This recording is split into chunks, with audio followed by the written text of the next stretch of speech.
Jusqu'à 9 heures, Good Morning Business. Et c'est un grand jour pour Philippe Herbette. Bonjour, merci d'être avec nous dans Good Morning Business. Ce matin, vous êtes président de Fitness Park Group. C'est la réouverture des salles de sport aujourd'hui. Dieu sait qu'on vous a reçu ces derniers mois on espérait cette réouverture. Ça y est, c'est aujourd'hui. Vous nous rappelez rapidement, après 8 mois de fermeture, quels sont les protocoles qui vous sont imposés pour réaccueillir cette clientèle? Oui, donc il y a une jauge à 50% de notre capacité d'accueil. Il y a bien évidemment toujours les masques à porter en dehors de l'exercice, parce que vous savez, il y a une grande distance physique entre chaque adhérent. Et puis il y a le nettoyage de verrucide, le nettoyage de nos filtres, de nos systèmes d'aération, absolument. Les cours collectifs, ça reprend aussi ? Les cours collectifs, ça peut reprendre, absolument, mais c'est très limité. La jauge aussi, là, est extrêmement limitée. Alors, quel est l'état de ce secteur? On sait qu'avant la crise, il y avait 7 millions de Français qui adhéraient à un club de sport. C'est le premier sport en France, d'ailleurs. Ouais.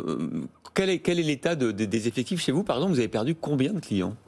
On a perdu à peu près la moitié des clients. La moitié? Oui, la moitié des clients. Vous savez, on a fermé 12 mois. Sur les 15 derniers mois, nous avons fermé 12 mois en tout. C'est ça qu'il faut voir. Oui, mais on aurait pu penser que comme vous avez reporté, remboursé, que les gens restent fidèles. Mais la moitié, c'est énorme. Oui, la moitié, c'est énorme, bien sûr. On espère qu'ils vont revenir assez vite, mais vous savez, toujours cette partie des clients qui ne sont pas très sportifs, entre guillemets.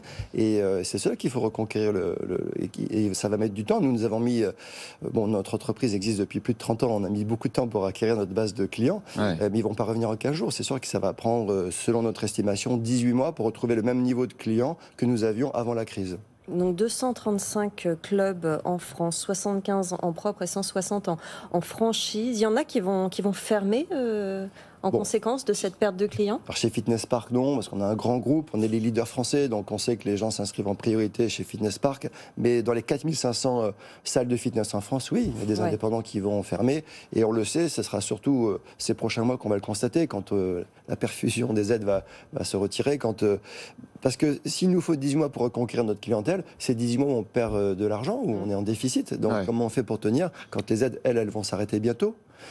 Donc c'est ça qu'il faudra observer, malheureusement. Qu'est-ce que vous avez obtenu justement en matière de, on en a parlé pendant le débat, de maintien des aides? Combien de temps vous pourrez encore bénéficier, tant que vous y a une jauge peut-être à 50% des aides d'État? C'est jamais très précis. Je pense que nous avons les aides jusqu'à la fin du mois de juin, et puis après on se bat pour que nous les ayons encore jusqu'au moins tout l'été, mais puisqu'il va falloir 18 mois, de toute façon ce sera quand même trop court. Donc ça a été extrêmement violent pour nous de vivre cette période, 12 mois de fermeture. Je ne sais pas quelle entreprise peut subir ça, peut tenir, mais les prochains mois vont être très longs aussi.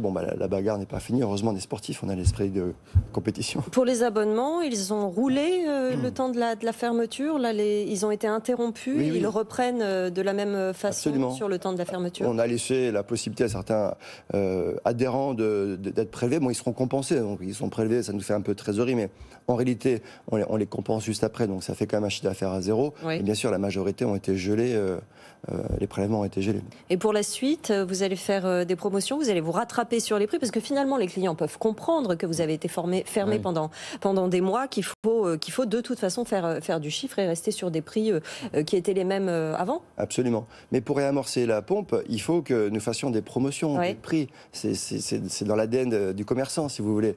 Et tous les concurrents feront ça, donc on le fera aussi, et parce que vous avez cette partie des clients qui sont très sportifs, puis l'autre qui l'est moins, comme je le disais tout à l'heure. Donc c'est cela qu'il faut reconquérir. Donc il vaut mieux faire tout pour les motiver à revenir le plus vite possible. En plus, on rentre dans une période d'été, qui est la période la plus creuse. Oui, c'est ça, il n'y a pas grand monde dans les salles de sport l'été, bizarrement. Oui, mais alors là, cette année, on a quand même été très privés de sport. Il y aura peut-être un effet rattrapage. Ah oui, le summer body, c'est dans 6 semaines. Il faut se dépêcher, là. Absolument, j'espère. Mais bon, quand même, juillet, ça restera un peu plus calme. Les gens seront un peu plus à l'extérieur. C'est surtout septembre, la vraie rentrée. C'est surtout là où on va vraiment connaître le vrai redémarrage. Est-ce que vous avez de l'appréhension? Parce qu'on a déjà vécu une période de réouverture l'automne dernier, et puis finalement une troisième vague. On voit bien qu'il y a des variants qui sont plus résistants, indiens, et qu'on sait que si les gens ne se vaccinent pas, si les gens relâchent leurs gestes sanitaires, il y a un risque que ça reparte dans certaines régions au minimum. Est-ce que vous êtes inquiet? Est-ce que vous allez tout faire, parce qu'on compte sur vous pour que les gens respectent scrupuleusement les gestes barrières? Alors, on va tout faire, bien sûr. Oui, je suis inquiet parce qu'encore hier, le professeur Delfrécy parlait d'une 4e vague quasi inévitable, avec ses variants. Il faudra peut-être se revacciner, etc. Bon, donc il est important pour nous de continuer le combat pour passer en commerce essentiel, c'est le bon sens, et comme le font encore une fois plein d'autres pays. Donc il faut que nous aussi on soit en commerce essentiel. Parce qu'on sait que les gens sportifs ont beaucoup moins de chances, d'être contaminés et d'avoir des complications. Mais bien sûr, nous avons déjà constaté nous-mêmes en commandant une étude par un cabinet indépendant que nos clients étaient moins sujets au Covid que la moyenne nationale. Et une autre étude beaucoup plus précise. Ils sont peut-être plus jeunes aussi, c'est pas normal. Comment ? Ils sont peut-être plus jeunes que la moyenne nationale. Non, que la moyenne nationale par tranche d'âge. On a comparé par tranche d'âge. Et une autre étude du 13 avril dernier, donc assez récente, faite aux États-Unis, a montré que ça divisait les gens qui pratiquent régulièrement le fitness, depuis au moins 2 ans.